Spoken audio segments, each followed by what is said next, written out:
교우 여러분, 한 주간도 편안하셨나요? 오늘은 주님이 부활하신 부활의 아침, 오늘도 부활의 주님을 향해 믿음으로 나아가는 우리 모두 되도록 하십시다. 오늘 같이 묵상하실 말씀은 요한복음 20장 1절에서 18절 말씀입니다. 요한복음 20장 1절에서 18절 말씀 제가 봉독하겠습니다. 안식 후 첫날 일찍이 아직 어두울 때 막달라 마리아가 무덤에 와서 돌이 무덤에서 옮겨진 것을 보고 시몬 베드로와 예수께서 사랑하시던 그 다른 제자에게 달려가서 말하되 사람들이 주님을 무덤에서 가져다가 어디 두었는지 우리가 알지 못하겠다 하니 베드로와 그 다른 제자가 나가서 무덤으로 갈새 둘이 같이 다름질하더니 그 다른 제자가 베드로보다 더 빨리 달려가서 먼저 무덤에 이르러 구부려 세마포 놓인 것을 보았으나 들어가지는 아니하였더니 시몬 베드로는 따라와서 무덤에 들어가서 보니 세마포가 놓였고 또 머리를 쌌던 수건은 세마포와 함께 놓이지 않고 딴 곳에 쌌던 대로 놓여있더라. 그때야 무덤에 먼저 갔던 그 다른 제자도 들어가 보고 믿더라. 그들은 성경에 그가 죽은 자 가운데서 다시 살아나야 하리라 하신 말씀을 아직 알지 못하더라.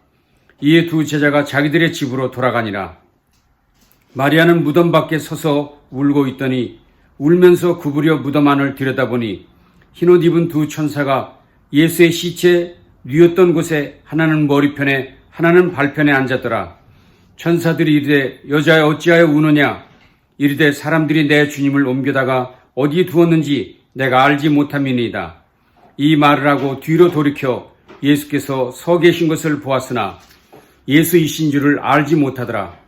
예수께서 이르시되 여자여 어찌하여 울며 누구를 찾느냐 하시니 마리아는 그가 동산지기인 줄 알고 이르되 주여 당신이 옮겼거든 어디 두었는지 내게 이르소서 그리하면 내가 가져가리이다. 예수께서 마리아야 하시거늘 마리아가 돌이켜 히브리 말로 라보니 하니 이는 선생님이라는 말이라. 예수께서 이르시되 나를 붙들지 말라. 내가 아직 아버지께로 올라가지 아니하였노라. 너는 내 형제들에게 가서 이르되 내가 내 아버지 곧 너희 아버지 내 하나님 곧 너희 하나님께로 올라간다 하라 하시니 막달라 마리아가 가서 제자들에게 내가 주를 보았다 하고 또 주께서 자기에게 이렇게 말씀하셨다 이르니라. 아멘. 부활의 아침입니다.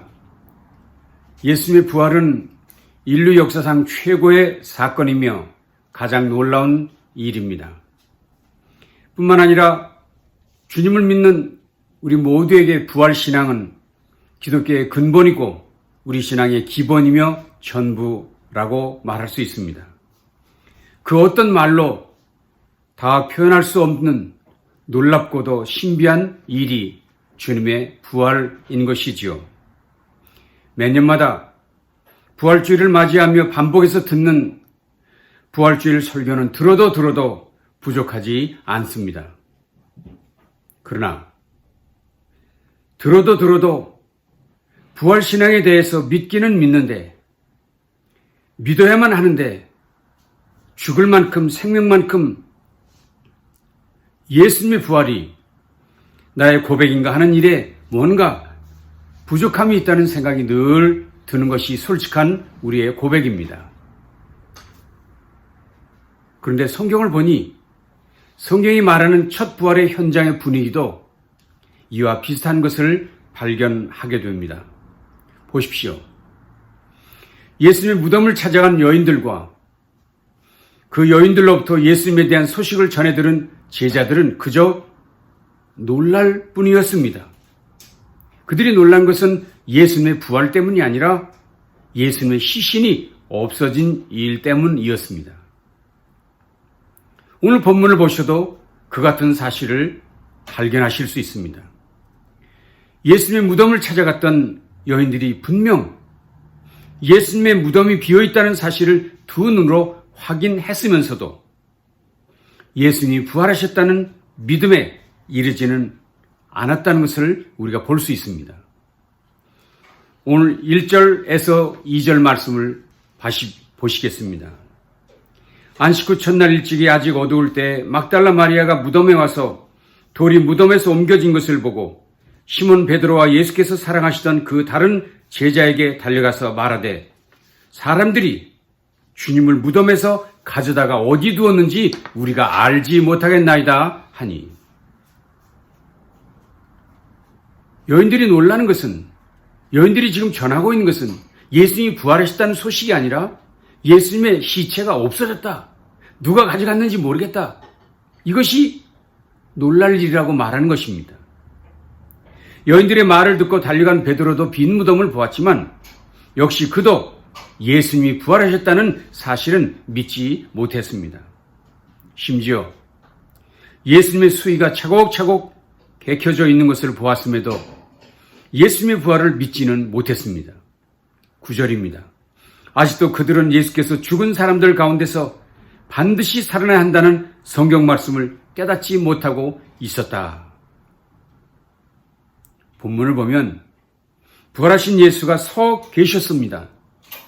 그런데도 여인들은 예수님의 부활을 생각도 못하고 있었다고 오늘 본문은 이야기하고 있습니다. 14절, 15절 말씀을 보십시오. 이 말을 하고 뒤로 돌이켜 예수께서 서 계신 것을 보았으나 예수이신 줄을 알지 못하더라. 예수께서 이르시되 여자여 어찌하여 울며 누구를 찾느냐 하시니 마리아는 그가 동산지기인 줄 알고 이르되 주여 당신이 옮겼거든 어디 두었는지 내게 이르소서 그리하면 내가 가져가리이다. 예수를 보았는데도, 부활의 예수를 보았는데도 그를 그저 동산지기인 정도로 생각하고 있었다는 것입니다. 그저 모든 이들이 그저 놀라서 입을 다무지 못하고 있을 뿐이라는 사실을 우리가 성경에서 발견하게 됩니다. 그런데 사실 이런 이야기들은 지난 기독교 2000년 역사 속에서도 반복되어 왔던 일입니다. 예수의 부활을 부정하려는 많은 사람들의 시도도 있었던 것을 우리는 알고 있습니다. 최근에 한 유명한 사람의 이야기를 잠깐 소개하는 것이 좋겠습니다. 리 스트로벨, 혹시 들어보셨나요? 미국 시카고 트리뷴 신문사의 전도 유명한 기자였습니다. 그는 예일대학 법학 전문대학원을 졸업하고 법률 전문 기자가 되어 시카고 트리뷴 신문의 기자로 일했었습니다. 그는 아내와 어린 딸과 함께 화목한 가정을 이루었지요. 그런데 어느 날 식당에서 딸이 사탕을 먹다가 그만 기도가 막혀 죽을 뻔했을 때 한 크리스찬 간호사가 아이를 구해준 일이 있었습니다. 이 일을 계기로 리스트로벨의 아내인 레슬리 스트로벨은 신앙을 갖게 되고 세례까지 받게 됩니다.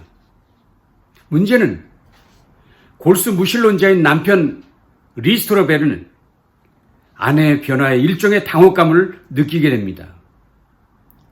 아내가 헛된 종교적 가르침에 세뇌되었다고 그는 생각하게 되는 것이지요. 그래서 그는 아내가 신앙을 포기하게 할 목적으로 기독교의 가르침, 특별히 예수의 부활이 거짓임을 증명하려고 노력을 기울입니다. 그는 거의 2년에 걸쳐 다양한 분야의 전문가들과 접촉해 인터뷰를 진행합니다. 그 전문가들 가운데는 동료 기자는 물론이지만 성서학자, 신약학자, 심리학자, 심지어는 의학 박사에 이르기까지 예수 부활의 신빙성에 대해 논의할 수 있는 각 분야의 최고 전문가들을 찾아서 인터뷰를 하게 됩니다. 조사를 마친 후 스트로벨이 한 일은 항복 선언이었습니다. 그리스도의 부활을 인정해야 할 증거가 너무나도 많았고 그리스도의 부활을 부정할 증거는 전무하다는 것을 그가 깨닫게 된 것입니다. 오히려 그가 확인할 수 있는 사실들과 전문가들의 의견이 모두 그리스도의 부활을 증거하고 있다는 사실을 발견했습니다. 그래서 결국 그는 아내의 신앙을 인정합니다. 그리고 자신도 기자를 포기하고 드디어 목사가 됩니다. 그리고는 그 그 유명한 윌로크릭 교회의 목사님이 되십니다. 이 얘기는 아주 유명한 이야기고 이 이야기가 책으로도 영화로도 제작돼서 많은 사람들에게 알려졌습니다. 과연 역사적으로도 예수님의 부활의 확실성을 증거하는 많은 증거들이 제시되었습니다. 대표적으로 5가지 증거들을 이야기하고 있습니다. 그 중에 첫째가 500명 이상의 부활의 증인들이 있었다. 둘째가 예수님의 부활을 증언했던 11명의 제자들이 모두 순교를 했다는 것. 셋째는 예수님의 빈 무덤이 부활의 증거다. 넷째는 제자들의 변화된 삶이 부활의 증거다. 마지막으로는 수천 년 동안 유대인들이 지내왔던 안식일이 휴일로 변화된 것 자체가 예수의 부활의 사실을 증거하는 것이다라고 말합니다. 그렇습니다. 이런 건 모두가 의미 있는 이야기들이고 확신을 더해주는 것이 사실입니다. 그런데 요한복음을 묵상하면서 이상한 점을 발견하게 됩니다. 특별히 요한복음 20장, 21장까지의 내용들을 살펴보면 예수님의 부활에 대한 제자들의 신앙이 우리가 생각했던 것보다는 적극적이지 않다는 것을 발견하게 된다는 것입니다. 다시 말하면 제자들이 예수님의 부활에 대해 믿음이 없다는 것을 성경은 솔직하게 소개하고 있었다는 것입니다. 물론 제자들은 결국 예수의 부활을 믿게 되고 그 일을 증거하기 위해 순교도 마다하지 않았다는 것을 우리는 잘 압니다. 그래서 성경 저자들은 그런 불신앙의 제자들이 어떻게 예수님의 부활을 믿게 되었는가 그 과정을 복음서와 서신서들을 통해 소개하고 있다는 것이 우리들이 성경에서 발견한 중요한 내용들입니다. 그렇다면 과연 불신앙의 그들이 어떻게 부활신앙을 갖게 되었을까요? 그것은 한마디로 성경대로라는 말씀으로써 성경이 말한 것을 믿는 것이 부활신앙을 갖는 길이라는 사실이었던 것입니다. 오늘 본문은 그것을 분명히 못 받고 있습니다. 20장 9절이죠. 그들은 성경에 그가 죽은 자 가운데서 다시 살아나야 하리라 하신 말씀을 아직 알지 못하더라. 제자들이 빈 무덤 보았습니다. 천사들을 만났습니다. 심지어는 예수님을 만나기도 했지만 부활의 주님을 믿지 못했었는데 그들의 불신의 원인이 뭐라고요? 다시 살아나야 하리라 하신 말씀을 아직 알지 못하더라고 지적하고 있다는 것입니다. 다시 말하면 그들의 불신앙의 원인은 말씀을 믿지 않은 것이 원인이 되었다는 것입니다. 그래서 그런지 요한은 예수님의 모든 행동에 대해 항상 이렇게 표현했습니다. 다른 많은 말씀도 있지만 오늘은 특별히 예수님의 순환에 관련된 말씀만 잠깐 소개해드리겠습니다. 요한복음 18장 32절에 이렇게 말하고 있습니다. 이는 예수께서 자기가 어떠한 죽음으로 죽을 것을 가리켜 하신 말씀을 응하게 하려 함이르라. 응하게 하려 함이라. 요한복음 19장 24절 군인들이 서로 말하되 이것을 찢지 말고 누가 얻나 제비 뽑자 하니 이는 성경에 그들이 내 옷을 나누고 내 옷을 제비 뽑나이다 하는 것을 응하게 하려 함이니라. 요한복음 19장 28절 그 후에 예수께서 모든 일이 이미 이루어진 줄 아시고 성경을 응하게 하려 하사 이르시되 내가 목마르다. 요한복음 19장 36절 이 일이 일어나는 것은 그 뼈가 하나도 꺾이지 아니하리라 한 성경을 응하게 하려 하는 것이라. 요한복음 19장 37절 또 다른 성경에 그들이 그 찌른 자를 보리라 하였느니라. 여러분, 이 말씀들의 공통점을 발견하셨습니까?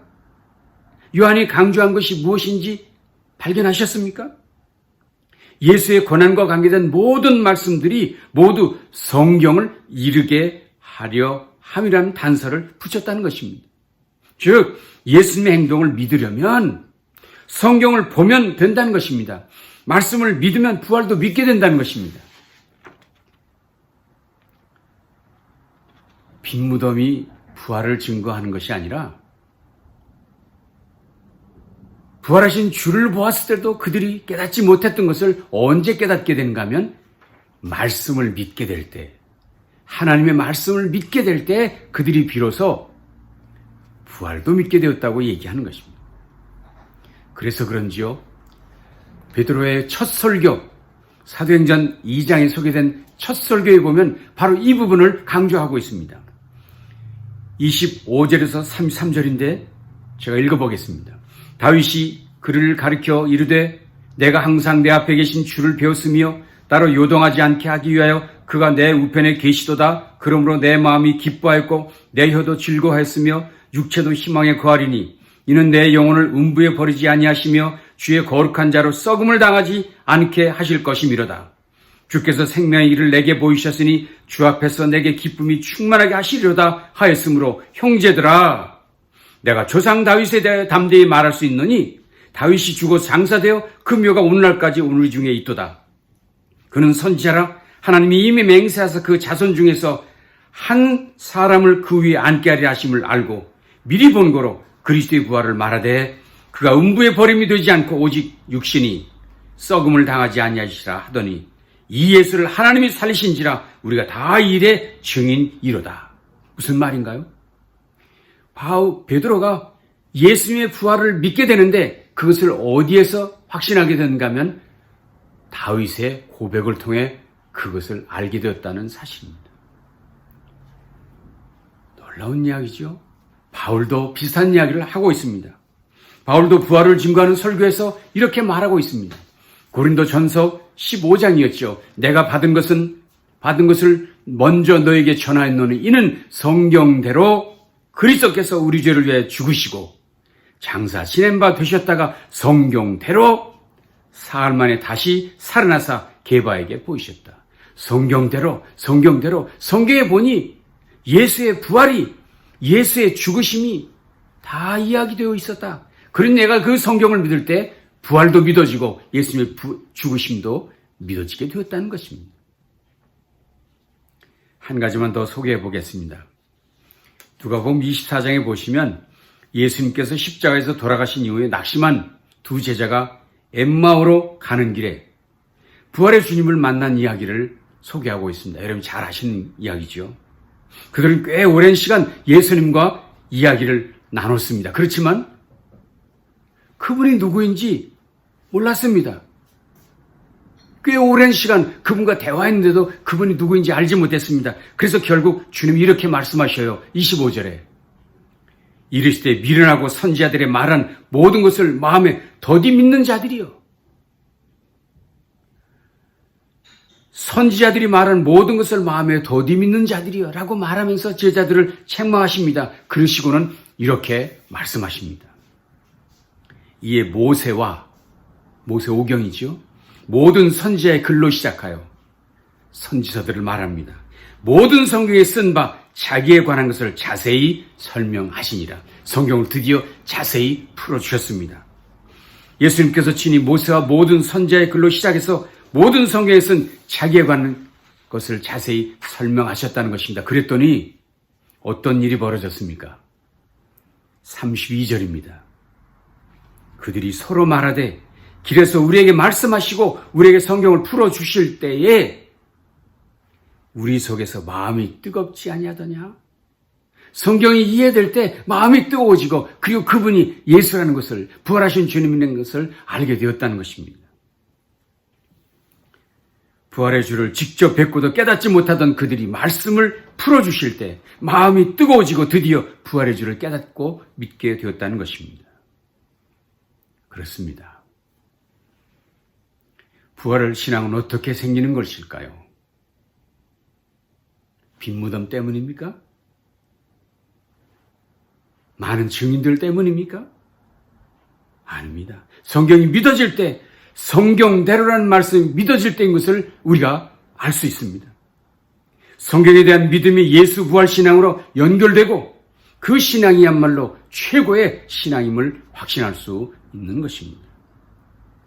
제자들도 그렇게 해서 부활의 주를 믿게 되었습니다. 그래서 베드로도 바울도 그렇게 설교했습니다. 말씀대로 성경대로 그분이 다시 살아나셨음을 믿었고 증거했습니다. 오늘 부활의 아침, 영광스러운 아침, 참 소망의 아침입니다. 이 부활의 놀라운 소식이 저와 여러분 가운데 정말 믿어지기 위해서는 그 능력의 말씀이 이 아침에 믿어질 때 예수님의 부활도 믿어지고 우리의 부활, 나의 부활도 확실케 되는 진정한 부활신앙으로 연결되어지는 줄로 믿습니다. 말씀이 믿어짐으로 부활신앙으로 흔들림 없는 굳은 믿음으로 우리의 남은 생애가 부활의 주님과 함께 승리의 삶으로 충만케 되시기를 주님의 이름으로 축원합니다. 기도하겠습니다. 하나님 감사합니다. 도무지 믿어지지 않는 주님의 부활, 말씀이 믿어질 때, 말씀이 우리 가운데 부딪혀질 때 드디어 주님의 부활도 믿어지게 된다는 사실을 알게 되었습니다. 앞서간 주님의 제자들이 그렇게 했던 것처럼 우리가 말씀이 믿어지게 하시고 말씀이 우리 삶 속에 뜨거운 감동으로 다가와 예수님의 부활도 믿고 믿어지고 그리고 그 부활신으로 승리하는 우리 모두 되어지게 주시옵소서. 이 부활의 소망이 우리의 남은 인생을 새롭게 하는 능력의 메시지가 될 수 있도록 함께해 주시옵소서. 예수님 귀하신 이름으로 간절히 축복하며 기도합니다. 아멘. 남은 날도 주님과 함께 승리하시는 귀한 날이 되시기를 바랍니다. 감사합니다.